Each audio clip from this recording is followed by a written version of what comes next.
Bu bina sadece daş, divar değil. Bu bina Azərbaycanın dövlətçilik yaddaşı, azadlıq ideyasının dirçəldiyi bir məkandır.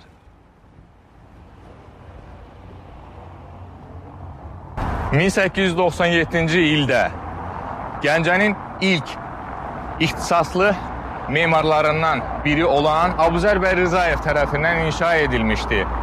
Və ilk başlarda bura Zemstva idarəsi, yəni yerli özü idarə orqanı kimi fəaliyyət göstərirdi.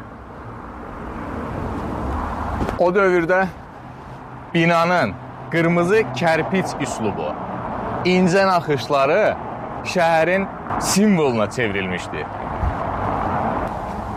Bu binanın tarixi dəyəri 1918-ci ilin iyun ayında daha gözəl bilindi.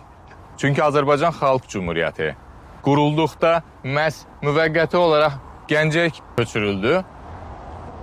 Hökumət və Milli Şura qərarları məhz bu binada qəbul edildi.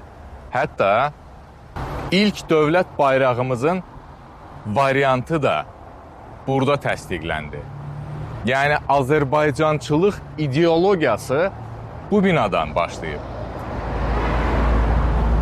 Cumhuriyyət sükut etdikdən sonra da Sovet hökuməti dövründə də bu bina öz möhtəşəmliyini qorudu. Müxtəlif zamanlarda müxtəlif dövlət idarələri kimi istifadə olundu. Hətta 1930-cu ildə Kənd Təsərrüfatı İnstitutu kimi fəaliyyətə başladı. Hər dövr ona öz izini buraxdı. Amma heç biri onun ruhunu silə bilmədi.